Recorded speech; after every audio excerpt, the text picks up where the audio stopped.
president wants to spy on 200 million Americans without a warrant. Has he read this document, which he was sworn to uphold? Now, I will not have you libel Abraham Lincoln. I don't understand the problem with registering guns. We register cars. Mark Levine brings you the news the government doesn't want you to know. Today, an explosive story about connections between white supremacists and Islamic terrorists. When there's a conflict between Scalia's conservative values and the Constitution of the United States, he throws away the Constitution. We do have secret prisons. That is not what America's all about. Let's go to Mark in 5, 4, 3, 2. Good evening, America. Welcome to The Inside Scoop. I'm your host, Mark Levine. There's an ongoing debate between liberals and conservatives over who is the greatest freeloader. I would argue that is the heart of the debate that liberals and conservatives constantly have. Now, you know what a freeloader is, right? It's that friend that goes and always raids your refrigerator but never invites you over for dinner. It's that child that doesn't want to study, doesn't want to get an education, doesn't want to work for a living, but still wants to live on mommy and daddy. It's that friend that always needs you to help him or her out, but when you're in need, just can't seem to be found. Nobody likes a freeloader. And the debate between liberals and conservatives is largely about who the freeloader is. So, the conservatives, they say that poor people, middle-class people, they're the freeloaders. Why should I, upper middle-class individual who works hard and pays my taxes, why should my money be redistributed to support some freeloader, some poor person who can't get their act together, who can't make enough money to sustain a living, someone who claims to be disabled or unemployed, or maybe a child? It's not my child. Some 6-year-old has cancer. Why is that my responsibility? Let the freeloaders fend for themselves. Liberals make a similar argument, just on the other side, right? For a liberal, they say, now wait a minute. Why are oil companies getting all my tax dollars? Why is all the money that I work hard for going for corporate welfare, going for no-bid contracts to Halliburton, just because the president and CEO of Halliburton was Dick Cheney, vice president of the United States? Why is it that massive corporations get to use federal land, our land, national land, and do so at a far cheaper rate than they'd have to buy for in the private industry? And then they can pollute at will and not have to pay for their own cleanup. Why should I, the taxpayer, have to clean up the pollution of some massive chemical company? So who's right in the argument? Well, to some extent, they're both right. There wouldn't be such a strong argument between Americans if there wasn't some truth in both of the arguments. There are poor people who misuse the system. There are rich people who misuse the system. There are middle-class people that misuse the system. And gosh knows there are multinational corporations that misuse the system. But the question is, what should we do about it? Who is the freeloader here? What's going on in the debate? I would argue the great question of who the freeloader is came to mind in the recent healthcare decision. The 193 pages issued by the United States Supreme Court last week deciding that the Affordable Health Care Act is constitutional. Who's the freeloader in that decision? And how did it all start? Well, to go and understand the Supreme Court decision, to understand healthcare in America, you really have to go back to the 1980s. Because when you look at healthcare today, perhaps the thing that most people complain about is the fact that so many people use the emergency rooms, so many people use care, can't afford to pay for it, and then rely on the government to pay for it all, right? That's a conservative argument. Stop these poor people from using healthcare and making me pay for it. Well, back before the 1980s, if you had a poor person and they needed health care and they couldn't afford it and they couldn't find some kind doctor or church to give it to them, which, let's face it, was a minority at the time, they would just die, right? Read Upton Sinclair's The Jungle. If you need health care and you can't afford it, you should die. You might find the same among the Spartans. You know, the ancient community of Sparta in Greece. They said, basically, let the weak die. They're not strong enough to survive. Okay, that's one argument, but not one held by even the majority of conservatives, much less the majority of Americans. So in the 1980s, Ronald Reagan and the Democratic Congress came to a compromise. They said no one should die in America because they have an emergency need and they're too poor to afford health care. And they came up with the provision that if you come to an emergency room and you are dying and you are in need of emergency care, let's just say you've been shot, all right, that rather than the doctor saying, as you're bleeding and blood is gushing out and maybe you're in a coma, let me see your insurance card, they said, we'll treat the bullet wound, we'll treat the emergency, and then we'll worry about whether you can pay for it. And if you can't pay for it, then what will happen? The taxpayer will pay for it. And ever since the 1980s, Republicans and Democrats have come together and said, if you can't afford health care, if you don't have health insurance, you can still get care in the emergency room. But what does that mean? It means that in our emergency rooms, it means that if you have a real emergency, it's often clogged up by people who just simply don't have health insurance.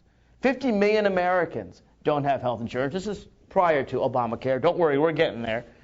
But prior to the President's Affordable Health Care Act, 50 million Americans, 1/6 of the nation did not have insurance. They could only get their needs met in the emergency room. And so everyone went to the emergency room, and real emergencies got clogged up with non-emergencies, but people who just needed some health care and wanted to have some care. So the question is what to do about it. And in the 80s and in the early 90s came Hillary Clinton's plan, an idea to really cover all Americans under one plan, one proposal. Wasn't as good as the universal health care that they had in European nations, in Japan and Australia and other countries, but at least it would make sure that everyone was covered. Conservatives opposed that. Conservatives said it's not fair to make someone pay for someone else, right? They're a freeloader. People who want health care without paying for it are freeloaders. If they go to the emergency room, well, they should have gotten health insurance to begin with. And they didn't get health insurance to begin with. Either they should just die, that's the Spartan argument, or at least we should be mad at them as being freeloaders. So a very conservative foundation called the Heritage Foundation set up something called the individual mandate. And what was that? That was required by the government saying, look, you want emergency care? We're giving emergency care to everybody because, well, let's face it, in the Judeo-Christian ethics or any really ethical system, you don't let people die if you can save their lives. If we're doing that, at least those who can afford to pay should pay for it. Now, there are poor people who could never afford to pay for health care. That's true. But at least if you can afford to pay, you should pay for it. And because you never know who's going to need the emergency room, at least we're going to say that if you need it, well, you will have to have already paid for it. Because just like a firefighter, right? If you need the firefighter, the worst time to call is when you don't have insurance and your house is burning down. I mean, if my house were burning down and I didn't have firefighters, well, I may very much want one at the time it's burning down, but not want one when it's not burning down.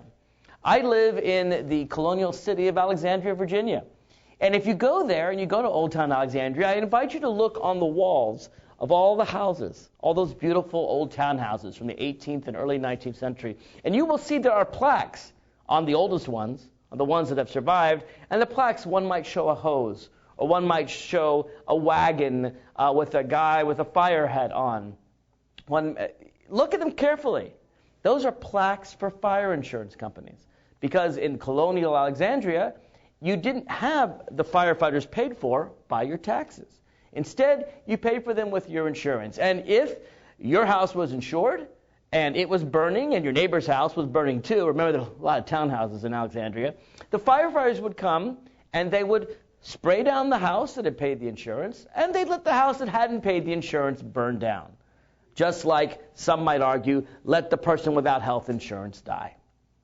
And if your company went out of business, well, you'd be out of luck. Your house might burn down. But it made sure that people who wanted fire insurance got their coverage. Well, later on in American history, people decided, let's make fire insurance, maybe not the insurance, but we'll make fire coverage, payment of the firefighters. We'll make this a citywide thing. You never know when you're going to have a fire, and even though, let's face it, some people smoke in bed and shouldn't and are more likely to cause fires. Some people store gasoline next to their furnaces. That's pretty stupid. And other people are very careful. Still, even the most careful person might just have a fire. So we're going to pay for firefighting out of all of our tax dollars. And that's what we do today. And I'm going to tell you something. I have never had a fire. I have never had a fire in either of the two homes that I have lived in. I've never had a fire in my life. I've never used a firefighter. And yet my taxes go and pay for those firefighters' salaries. And if I were a true Tea Party activist, I suppose I'd argue, you know what, that's not fair. That's not fair. Give me back all that money I paid for firefighters' salaries. They helped the freeloaders. They helped those freeloading people that had fires put their fires out, and I never had a fire. I could argue that. But then maybe I'd have a fire one day, and then I would need that firefighter, and then I would very much regret my argument. Indeed, that happened recently in Tennessee. There was a small county area where they basically made fire service optional. You could pay for it as part of your tax dollars or not. And one guy didn't pay, and then he had a fire. And then the firefighters came to protect the surrounding properties, and he said, here, I'll pay you now. I'll pay you now. And they said, no, it's too late. You didn't pay. You lose. I think most of us understand this is not a choice that anyone should make, right? Saying, you didn't buy fire insurance, let your house burn down. You didn't buy health insurance, you should die. But there's a problem on the other end, too. Just like we don't want to let people's houses burn down or people die when they don't have to, on the same end, we really don't like the idea that somebody doesn't pay for fire insurance and someone doesn't pay for firefighters and someone doesn't pay for health insurance, and yet they get the benefits even if they haven't paid. If you don't buy health insurance and you can afford it, and you think, you know, it's fine, I'm never going to need health insurance, and then you get cancer.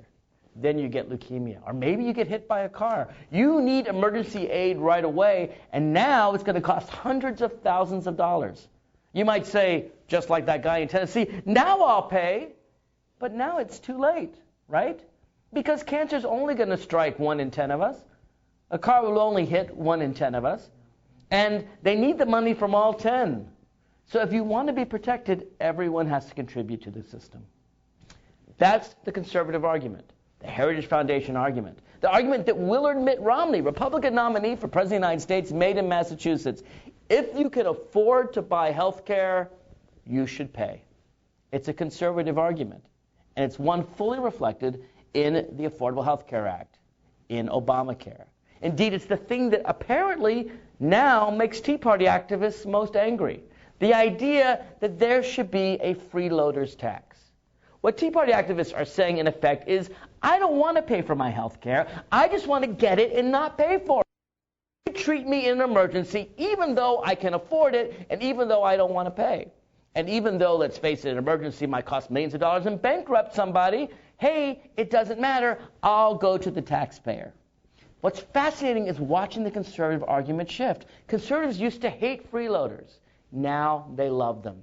The Republican Party is the party of freeloaders. It's the party of something for nothing. It has long been that the blue states subsidize the red states. It's long been that New York subsidizes Mississippi because Mississippi is quite poor and uses a lot of federal aid and gets a lot more back from the federal government than they pay in tax dollars. And rich states like New York get a lot less back per capita than the money they put in.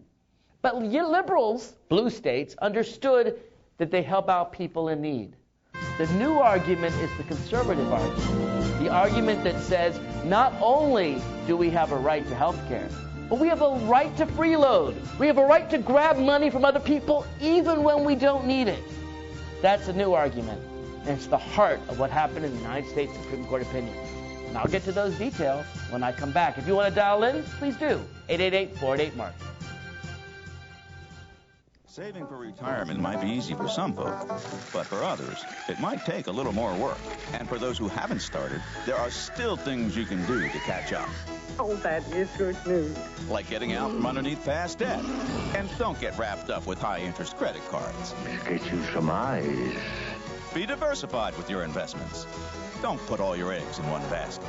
Your financial goals are not out of reach. The choice is clear. For a happy ending, choose to save. Everyone with alcohol and drug addiction is in the same boat.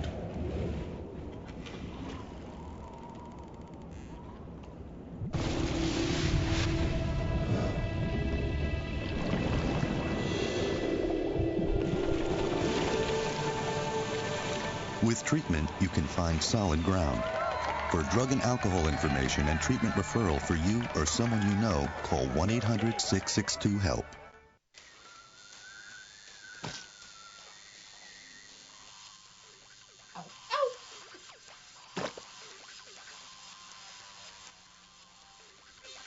Dude, are you sure you want this tattoo? Because just do it.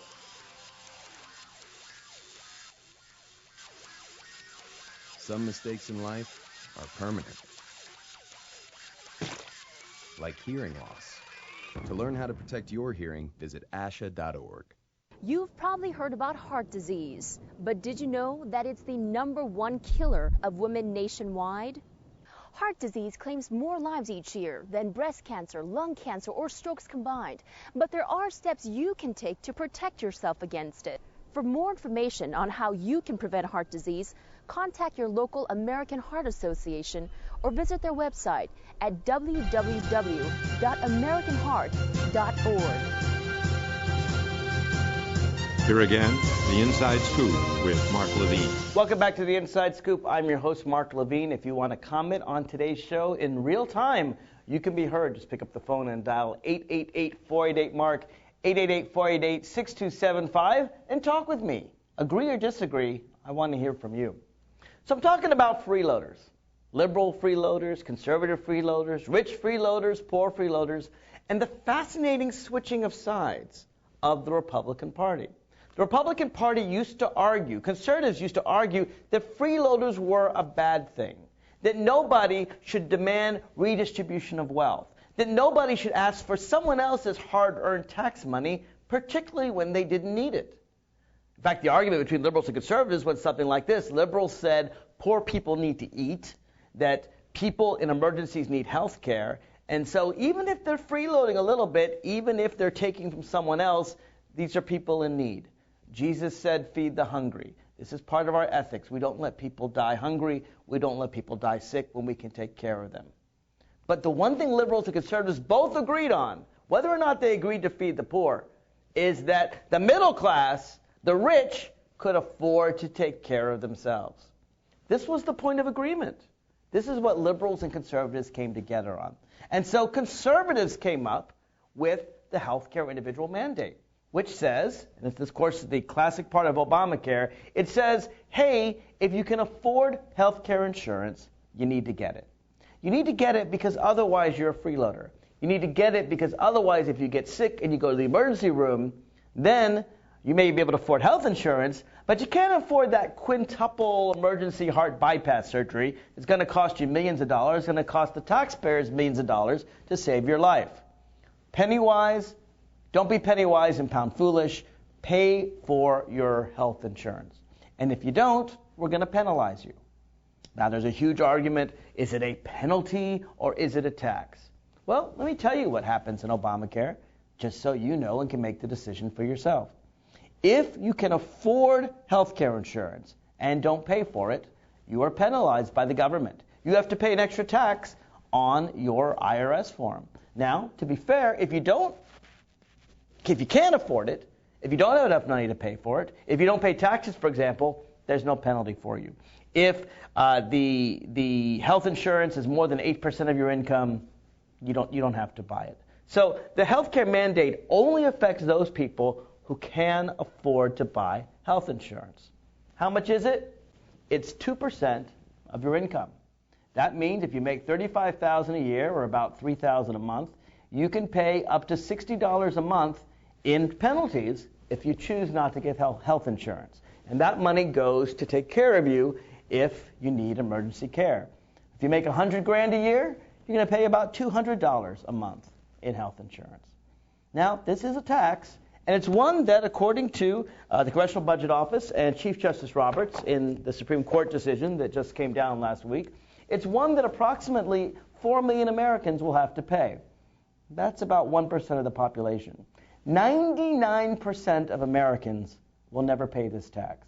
The thing that's driving the Tea Party up in arms, the things that makes Michelle Bachmann so angry, and I saw her recently when I was at the United States Supreme Court, is a tax or a penalty or a cost that about 1% of Americans will pay for.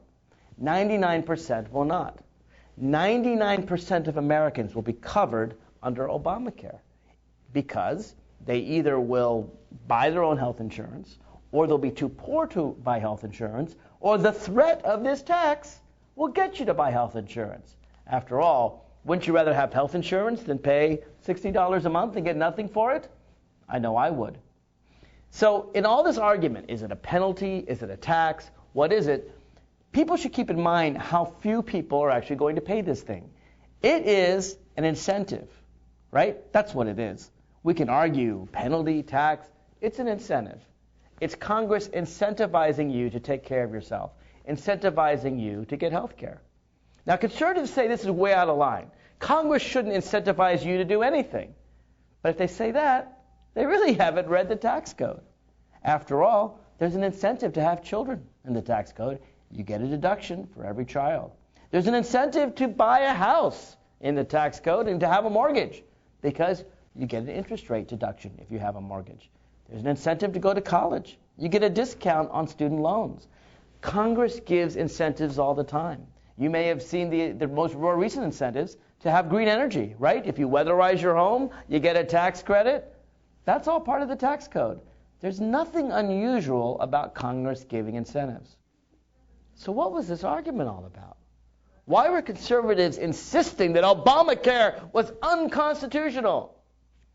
Well, I would argue that the vast majority of conservatives arguing it was unconstitutional had never read this, the Constitution of the United States. Because if they had, they would have seen the provisions in Article 1, Section 8 that say Congress shall have the power to lay and collect taxes. Congress shall have the power to regulate commerce among the several states.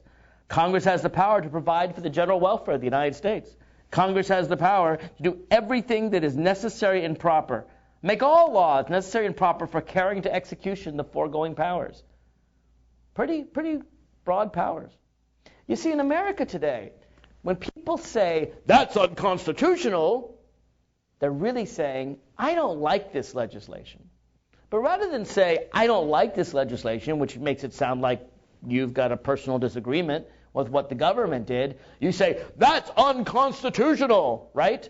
So I don't like driving speed limits of 55 on the interstate highways. I think they should all be 75. The 55-mile-an-hour speed limit is unconstitutional. I don't like taxes that ban, laws that ban marijuana.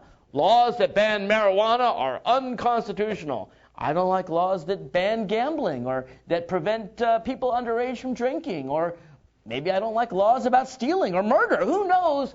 Those laws are unconstitutional. You hear that debate all the time. But when you think about it carefully, it's a very silly thing to say. Unconstitutional has a meaning, and it doesn't mean I don't like something. We have words to say things, I don't like something. You say, I don't like something. I'm going to vote those bastards out. That's a stupid law, and I'm going to put in a new Congress and a new president to vote out that law. That's American. That makes sense. That's perfectly normal. That's the way democracy works. But if you're going to make an argument that something is unconstitutional, it cannot be, I don't like it. That must be unconstitutional. That's not an argument. That's not even logical. It's an irrational cry of help. It's, I don't like this because I've been told not to like this, and so it's unconstitutional. And the sad thing is that 4 justices of the United States Supreme Court, 4 supposedly very educated men, Justice Scalia, Justice Alito, Justice Thomas, and Justice, who am I missing? Oh, Kennedy, of course. I didn't think of Kennedy because he often is a swing vote. These are 4 learned men. They know what's in the Constitution of the United States. How could they argue this is unconstitutional? Well, you got to go through and you got to look at Article 1, Section 8. They said, for example, and Chief Justice Roberts agreed, they said that Congress has power to regulate commerce among the several states. But healthcare isn't commerce. What? Healthcare is 1/6 of the nation's economy. Out of the $1 trillion or so that makes our national economy go round, our gross domestic product, some $1 trillion is spent by every single American, all combined in a year. 1/6 of it goes to healthcare. 1 out of the $6 spent has something to do with healthcare. It is by far the greatest commerce this nation faces. It's clearly commerce. And it's clearly interstate. Nobody argues that healthcare services don't go from state to state, that people don't go from state to state looking for doctors, that doctors don't buy equipment from out of state. And that's important because the Interstate Commerce Clause is very widely been applied in the United States of America. Let me give you a very famous example. It comes from the Civil Rights era. Ollie's Barbecue. Ollie's Barbecue in Alabama did not want to serve black people because Ollie was a racist. He didn't want to serve blacks. But the Civil Rights Act of 1964 said, sorry, Ollie, under congressional power, under the Interstate Commerce Clause, we can regulate your business and force you to serve blacks. Ollie said, no way. I'm from Alabama. My barbecue is from Alabama. You can't regulate me. But Ollie had gotten some forks from Mississippi. He'd gotten some beef from Georgia. He'd gotten some tablecloths from Tennessee. His business was not entirely intrastate. He, like most Americans, bought products from all over the states and from all over the world. It's not just Ollie's Barbecue. It actually went even further. In 1944, the Supreme Court said that a farmer growing wheat on his own land for his own animals affected interstate commerce because he wouldn't have to buy it on the open market. Indeed, probably the most far-reaching Interstate Commerce Clause decision was one made by Justice Scalia, because Justice Scalia does not like California's medical marijuana laws. Now, you know, California and some 12 other states have voted. The citizens have gotten together, voted in their states. If you believe this, you believe in this. And they voted to legalize marijuana for medical purposes in the state of California. The United States federal government didn't agree and said, nope, we ban marijuana. So a woman in California, and how did they do it, by the way? The federal government did it based on the Interstate Commerce Clause. The exact same thing they were challenging in the healthcare debate. Well, a woman in California grew her own marijuana. She was using it for glaucoma. She did it legally under California laws. She was using it to treat her eye disease. And she swore under oath that she would not sell it, and there was no evidence that she had ever sold any of it or bought any of it. Justice Scalia said, that's interstate commerce. How is it interstate commerce if you buy marijuana for your own use legally under state law? Because she could sell it. And even though she's sworn she isn't going to sell it, and even though she's never sold it, and even though she's never purchased it, she could sell it, and therefore that possibility of her selling it is enough, said Justice Scalia. Congress has the right to regulate it. That's a pretty far-reaching decision. That's Justice Scalia saying the federal government has tremendous powers. They not only can regulate conduct you do, they can regulate conduct you could do, that you don't do, that you might do. But see, Justice Scalia says that's okay with regard to marijuana. It's not okay with regard to health care. Why? Because, well, you could argue there's some constitutional difference, but Scalia can't seem to think of one anywhere in his opinion. Or you can say what seems to be more true. Justice Scalia wants to ban marijuana, and he doesn't like Obamacare. And so he just makes up the constitutional opinions depending on his own political views.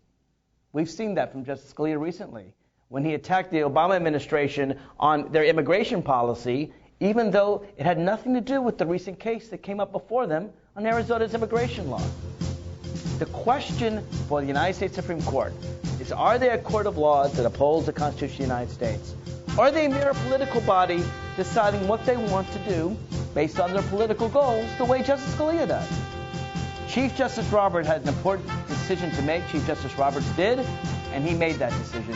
We'll get to it when we come back.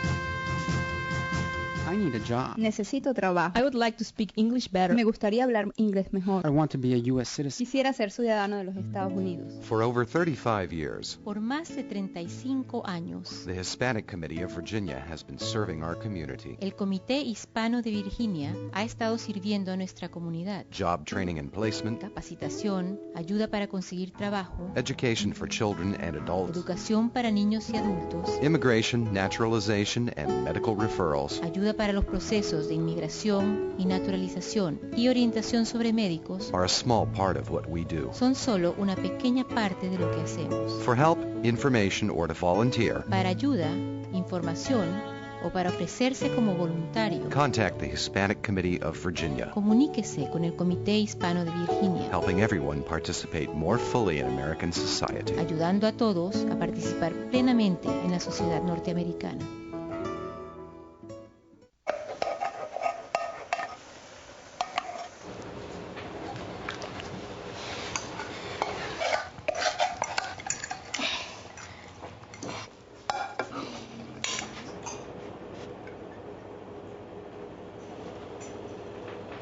Hey, Lena, where's yours?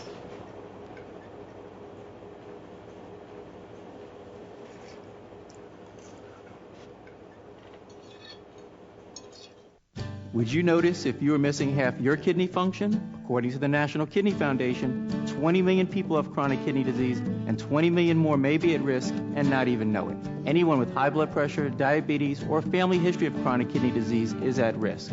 Early diagnosis is vitally important. To get the whole story, talk to your doctor and visit the National Kidney Foundation at kidney.org or call for a free brochure.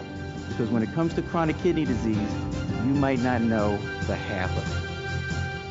Here again, the Inside Scoop with Mark Levine. Welcome back to the Inside Scoop. When Chief Justice Roberts and Justice Alito were nominated by George W. Bush to be Supreme Court justices, they claimed that they were going to be, well, as Chief Justice Roberts put it, umpires. They were going to call the balls and strikes. They weren't going to decide whose team they were on or who they wanted to win. They simply were going to call it as they saw it and follow the Constitution of the United States. Well, we've just seen how Justice Scalia doesn't really do that. Justice Scalia says that a woman growing marijuana for her own use in her own yard and is never going to sell it, that's interstate commerce. But something that's 1/6 of the nation's economy is not interstate commerce, without ever giving a reason why one and not the other. So Justice Scalia has not shown himself to be someone who can logically and fairly rule according to the Constitution of the United States. But Chief Justice Roberts was in a bind. The entire conservative establishment was against Obamacare. Now, we talked about this in the beginning of the hour. They actually supported it in the 80s. They supported it in the 90s. They supported it in the O's under George W. Bush. It was a Heritage Foundation proposal. And in 2007, in 2008, in 2009, you will see Republican leaders, people who are still in the Senate today, argue there has to be an individual mandate, that we're not going to support the freeloaders, that if you can afford health insurance, you should pay for it, and the government should tax you if you don't. But then Barack Obama became president. Then Barack Obama adopted the conservative argument as his own.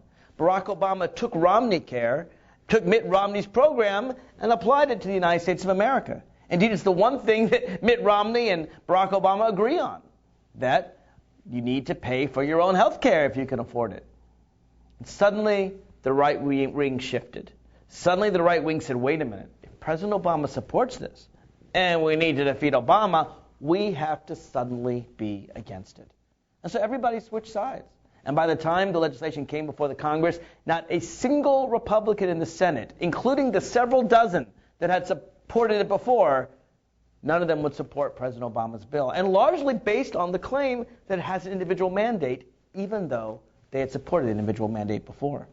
In the House of Representatives, again, not a single Republican supported it, save on one vote, there was a representative in Louisiana who had taken over a seat of an extremely liberal district after its politician was put in jail, and he didn't last very long. But for all intents and purposes, it got no Republican support. Not because Republicans didn't support the conservative idea of an individual mandate, but because Obama did support it, and therefore they had to be against it. And so then they had to redefine the Constitution to say, we don't like the bill, therefore it must be unconstitutional. And so they made these crazy arguments on interstate commerce. And Chief Justice Roberts was in a bind. He saw that 4 of his colleagues, including the supposedly moderate Anthony Kennedy, were going to strike down not just the individual mandate, but the entire Obamacare decision, the entire bill. The one passed by 60 senators of the United States, and it's not easy to get past a filibuster. The one passed by a majority of the House. The one that took 2 years to pass and went through several iterations and was a massive compromise. And this is a bill with some very popular elements, right? Included in the bill is the idea that you cannot discriminate someone based on pre-existing conditions, is cheaper drugs for seniors. They close the donut hole. For young people, you could stay on your parents' plan until you're 26. For businesses, there were subsidies to pay for health care. For all Americans, there would be coverage. And for Americans that couldn't afford it, there would be subsidies to help you pay for it. This is a bill that actually restricted health insurance profits and said that you have to spend 80 to 85% of what you get in premiums on health care. Healthcare insurance companies could no longer take $2 from you and give $1 to the CEO, right? If your healthcare bills are $300 a month, they can no longer give $150 to their CEO for his vacation home. Instead, they could give a maximum of 15% to their CEO for profits. Those benefits are already coming back. Last week, in fact, the first rebates from healthcare companies overcharging their consumers were coming back into consumers. And there was preventative care. The Obamacare bill, the Affordable Health Care Act, made sure that you got cheaper preventative care so you didn't have to use the expensive emergency room. Heart medication may cost $1,000 a month, or maybe $100 a month and $1,000 a year. That's far cheaper than having to get emergency heart bypass surgery costing hundreds of thousands of dollars. So it's a bill that saved money. According to the Congressional Budget Office, would save $1 trillion over the next 20 years, covered everyone in America, and let's face it, the provisions themselves are extremely popular. Indeed, every part of it except the individual mandate was getting 70 to 80% approval. But when you wrap it all up and you call it Obamacare, people were opposed to it. They were opposed specifically to the individual mandate. It's a tax! It's a tax! It's a tax that would affect 1% of us. Specifically, it was a freeloader tax. It was a tax only on those freeloaders that, number one, did not have health insurance, number two, could afford health insurance, and number three, refused to pay for it, which, according to Chief Justice Roberts, is about 1% of Americans. This tax on 1% of Americans, not on the wealthiest 1%, but on the freeloaderist 1%, the Americans that most wanted to cause other people to transfer wealth to them, middle-class, rich people who could afford health care but didn't want to pay for it, much like the guy in Tennessee that didn't want to pay for fire insurance until his house burned down. This freeloader tax is the main reason why Americans were opposed to the bill. Does this mean that Americans support freeloaders? Does this mean that Americans really believe that you should be able to make others pay for your bills?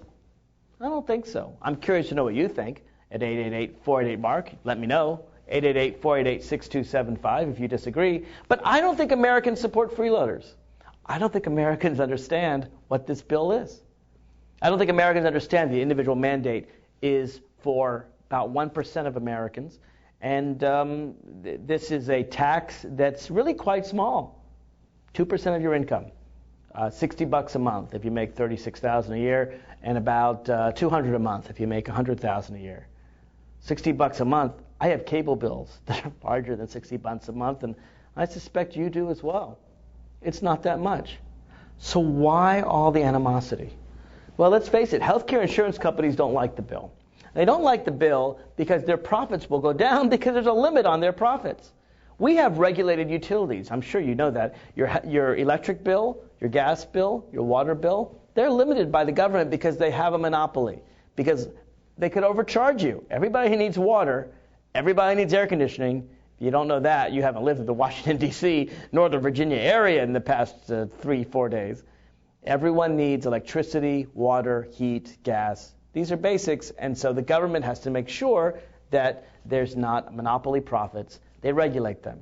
Well, the same goes here for healthcare. And so healthcare insurance companies want the monopoly profits, and so they spent hundreds of millions of dollars trying to brand this thing Obamacare and trying to convince Americans it was a terrible bill. Well, to some extent, they've largely succeeded. Even though the individual provisions of the Affordable Health Care Act, all of them except the individual mandate, get more than 70% support by the American people, all of them except for the individual mandate and Medicaid, which I'll get to in a second, get majority support from Republicans. I want you to think about this. Every provision of Obamacare, save two, gets majority support by Republicans. Most Republicans and most Americans say you shouldn't be denied health care based on pre-existing conditions. There shouldn't be a cap, a lifetime limit based on your care. That children who are born with a genetic disease should still get care, even though they were born with that disease. That the donut hole of Medicare should be closed. That children should be on their parents' policies. These very popular things. They all get 70, 80% American support, and all of them at least 50%, sometimes 70% Republican support. All except the individual mandate, which, as I've pointed out, affects 1% of Americans at most. So there's also the Medicaid provision. Republicans tend to be opposed to that one too, because that's aid to the poor. And that goes back to that first argument I made at the very beginning about freeloaders. Republicans believe that poor people are simply not worthy enough to get health care. They believe that if you're poor, it's because you're lazy, and if you're lazy, you're not deserving of health care, and so if you get sick and die, it's your own damn fault. And there's certainly a group of Republicans that believe that. We're going to get to the Medicaid argument in just a second. But I want to go back to Chief Justice Roberts. So he's facing 4 independent Supreme Court constitutional ways that the Supreme Court can uphold the individual mandate, can uphold Obamacare. One is the Interstate Commerce Clause. We've talked about that. One is the Necessary and Proper Clause. That's the clause that says in order to make the rest of the laws make sense, anything that's necessary and proper to make these laws happen. It's a little confusing. I'll read it to you. Article 1, Section 8 says, the Congress shall have the power to make all laws which shall be necessary and proper for carrying into execution the foregoing powers, and all other powers vested by this Constitution in the government of the United States. It's kind of a catch-all clause. Well, Chief Justice Roberts, being the conservative that he is, rejects the Commerce Clause and rejects the Necessary and Proper Clause. So then the question comes, well, Congress does have the power to tax to provide for the general welfare. Is this a tax that provides for the general welfare? Well, most people think health care is part of the general welfare. And arguing that the freeloaders should be taxed rather than impose their burdens on the rest of society, I think that's clear that it's for the general welfare. It's the only question left. Is it a tax? Well, what is it? It's something imposed under the Internal Revenue Code to freeloaders who have decided not to get health insurance. Certainly walks and talks like a tax. Can you be put in jail for not paying the individual mandate? Nope. You can't be put in jail. Really? You can be put in jail for not paying your tax? Well, that's true. You can be put in jail for not paying a tax, but that suggests to me it's a tax. Oh, but Obama didn't call it a tax. He called it a penalty. Well, Chief Justice Roberts gives page after page of analysis in the 30s and 40s are the page numbers in the decision, and you can go through it and you should read it for yourself, where he shows how Congress did all kinds of things they didn't call a tax. They penalized child labor through the tax code. Well, they called it a penalty, but for all intents and purposes, it was a tax. Congress's power to tax is quite wide.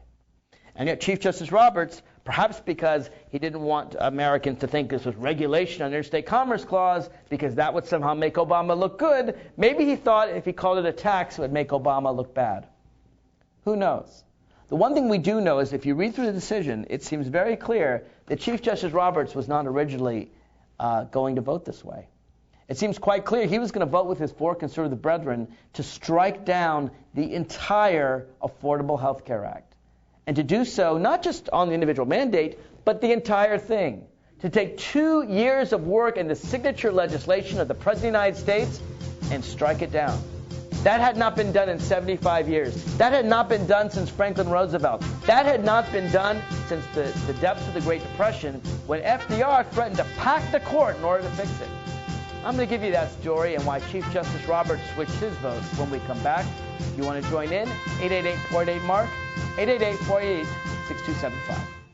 One day these rats were playing in the wood. Well, it's a matches and that's no good. Listen to smoke before you give it a try. Only you. Don't play with matches. Don't play with fire.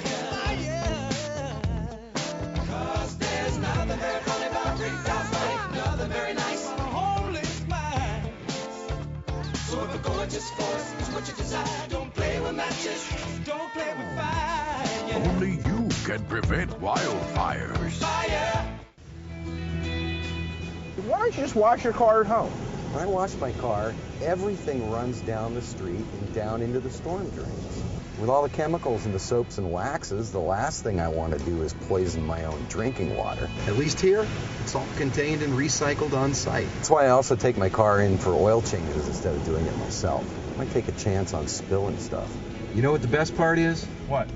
More time to kick back and watch the game. How far would you go to protect the planet? I want you to build an ark. Here we go. Okay, that's good. Oh, okay. Ow! Maybe there's another way. People, the flood is imminent! Is it too much to ask for a little precipitation? Go to fightglobalwarming.com to find out what you and your community can do to reduce global warming pollution.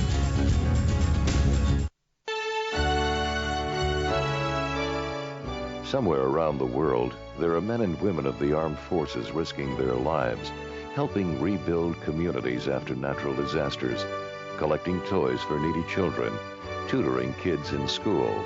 These are your sons and daughters who work to keep us safe, secure, and free. Dedicated men and women who put their country first.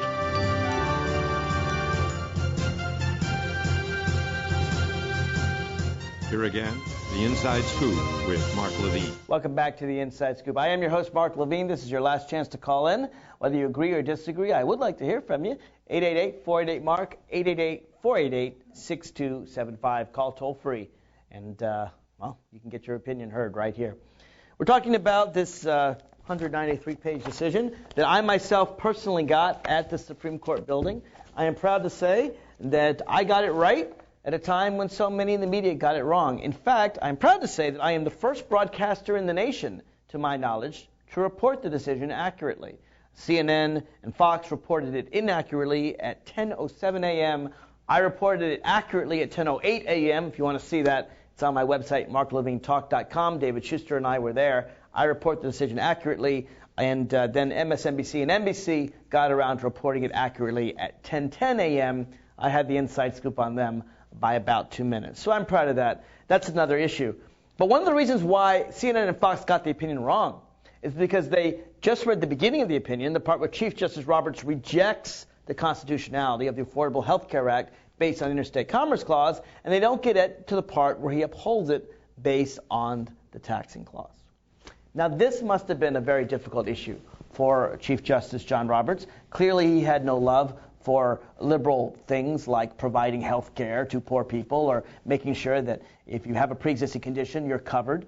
But he also knew that the President of the United States had worked very hard and had spent 2 years of his presidency with a lot of criticism, people saying you should have worked on jobs, and worked hard to get 60 votes to pass this act. There was a time in the Great Depression when another President of the United States, Franklin Delano Roosevelt, faced a similar problem. The United States Supreme Court started striking down all his or major parts of his New Deal legislation. This again was the nation was facing a very serious crisis in the Great Depression, and Franklin Delano Roosevelt, President Roosevelt, was passing these signature acts, and the Supreme Court was striking it down. In fact, it's based on something called the Lochner decision, Lochner v. New York, L-O-C-H-N-E-R. Today you go to law school and you study Lochner, and it's known as this horrible era when the court is putting politics ahead of the Constitution of the United States. Well, decision after decision is passed by Roosevelt, passed by Congress, trying to get America out of the Great Depression, rejected by this conservative Supreme Court, and the people are getting very angry. And President Roosevelt is getting very angry. Because a court is supposed to follow the Constitution. It's not supposed to strike down popular legislation just because they don't like it, right? So Franklin Delano Roosevelt looks up the Constitution and finds a loophole, as it were. Article 3, the part about appointing Supreme Court justices, doesn't say how many justices there are. In fact, the first United States Supreme Court had only 5 justices, one for every one of the federal courts of appeals. It grew 6, 7, 8, 9, even had 10 for a time, and then settled on 9, and it had 9 since pretty much the end of the Civil War. But there was no reason why it couldn't have more. And Franklin Delano Roosevelt then decided that he was going to pack the courts. He was going to increase, through Congress, the number of justices on the Supreme Court and put in enough himself to make sure that his legislation would pass. Well, this scared the United States Supreme Court so much that one justice retired and another one switched and upheld New Deal legislation, which has been famously called the switch in time that saved 9. Well, President Obama also was concerned that the United States Supreme Court would strike down his signature decision, one that was clearly constitutional, as I pointed out, based on 4 separate provisions of Article 1, Section 8. He was concerned that they would do the same, and do so solely for political reasons. After all, just last week, Justice Scalia admitted that he opposed the administration on immigration, and his decision on the Arizona immigration law was not so much based on the Constitution, which very clearly says there should be a national immigration policy, but based on the fact that he didn't like the decision, and he was just going to overrule it for those political reasons. So President Obama issued a warning shot across the bow to the Supreme Court, saying if they did not find this decision constitutional, then it would make people doubt the legitimacy of the U.S. Supreme Court. A lot of people criticized Obama for making that kind of statement. But Chief Justice Roberts no doubt heard that, and no doubt reflected long and hard before his decision. Court observers say that when he delivered his opinion, his eyes were red, almost as if it was a struggle that he tried very hard to make. But knowing that his colleagues were going to strike down the signature piece of President Obama's legislation, and knowing that President Obama was going to go into a re-election campaign largely running against the Supreme Court, arguing that the people's democracy should prevail and not the court's opinion, no doubt worried about the image of the United States Supreme Court. After all, he and the 4 conservatives had already ruled under Citizens United that foreign multinational corporations could spend trillions of dollars in secret money to control our elections. Pretty obscene ruling that basically said foreign dictators should have more power over our country than ordinary Americans. And definitely multinational corporations and foreign billionaires should have more power than you or I, because we don't even have a right to know about the secret money. These are the people that are, of course, largely financing Mitt Romney's campaign, the Republicans, and to this day, they refuse to disclose them. So Chief Justice Roberts argued in that direction, overturned centuries of law against corruption. President Obama went after the Supreme Court in a State of the Union address and let them know, you can't do this, Supreme Court. You're supposed to be the umpire. You're not supposed to be mega politicians who overturn what Congress does. And the thing about the Health Care Act is very simple. Congress installed it. Congress can repeal it. It's not easy to get 60 votes and a majority of the House and a president, but Congress put it in place. Congress can repeal it. This is not like the Supreme Court protecting minority rights against a majority decision, as it did in civil rights cases or Brown versus Board of Education. This is a case of the Supreme Court saying, we don't like what you said, Congress. We're going to do it our own way. It would be a case of the Supreme Court overruling the political branches, much as they did when they installed George Bush as President of the United States against the will of the American people. So Chief Justice Roberts looked at that possibility, recognized that the court has his name. It's called the Roberts Court, just like we used to call it the Warren Court and the Burger Court. And I think he blinked. And I think he switched sides. And it's a really good thing he did. It showed a certain statesmanship and protection of the United States Supreme Court, even though it risked being called a traitor by the right wing. Just last week, I went on News Channel 8 and argued with a Republican strategist who called Chief Justice Roberts a traitor for this very reason. Let's watch the clip. I can't see straight. I don't know. I helped get this guy through in 2005, and I think he didn't tell the truth about whether he was a conservative or not to George Bush. But anyway, that's another story. The opinion is bad for one reason. I mean, if you can conceptualize this as a tax, then the question becomes, what can't you conceptualize as a tax? And the answer really is nothing. And so Congress could pretty much, the way things stand now, I don't know what's left of the American liberty. Congress can require you to do just about anything. I mean, Congress could tell you, I want you to buy fire extinguishers or potatoes or green beans or anything you want, or coffee. Congress could say, I want every American to go out and buy a cup of Starbucks coffee every morning. And I suppose the Supreme Court would hold it up. They'd say, well, it's just a tax. So I kind of don't know where we're left.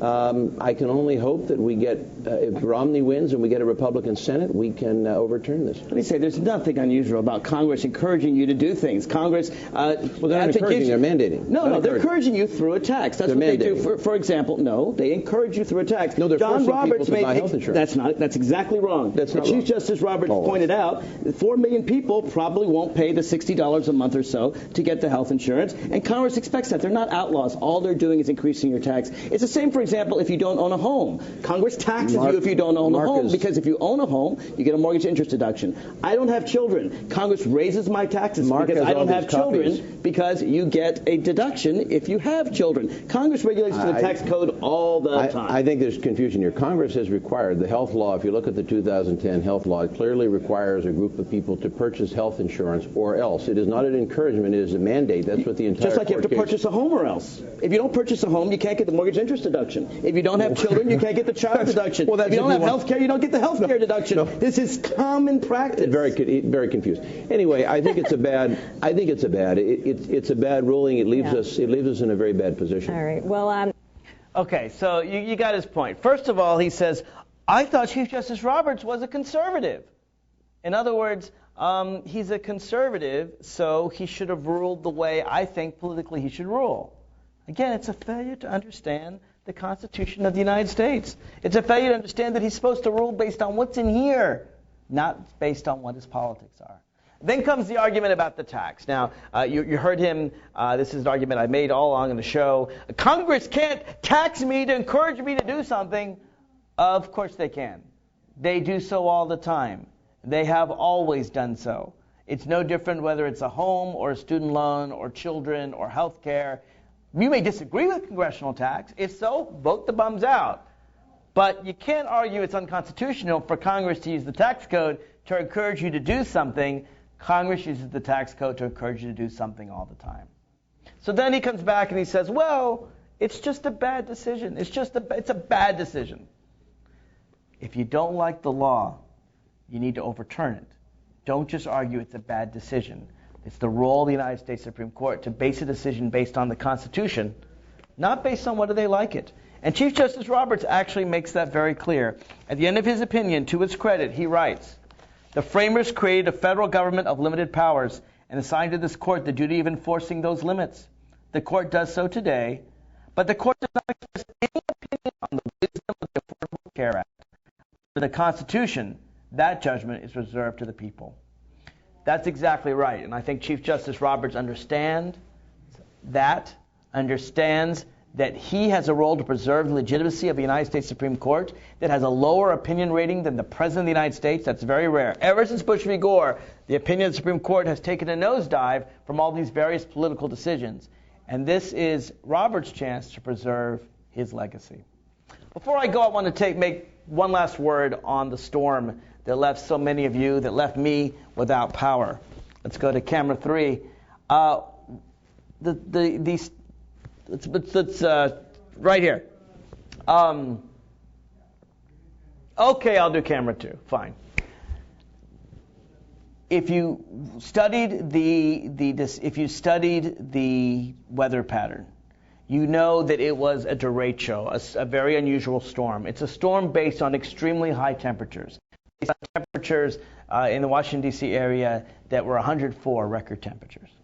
Now, I was playing poker the night of the storm with a guy I really didn't know very well, an older gentleman, and I said to him, well, anyone that would doubt global warming, all they have to do is look at these high temperatures. This is before the storm rolled in.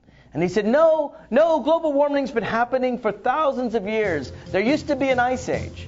Failing to understand that an increase in temperatures of 5 degrees over 10,000 years is not as serious as an increase of temperature of 5 degrees over 50 years or 10 years. It's this kind of mentality, believing something to be true without knowing it to be true, that divides this country so much. So I'd ask Americans, whatever your view on the Affordable Health Care Act or global warming, study the facts, study the Constitution, make your view based on facts, not opinion. This is Mark Levine signing off.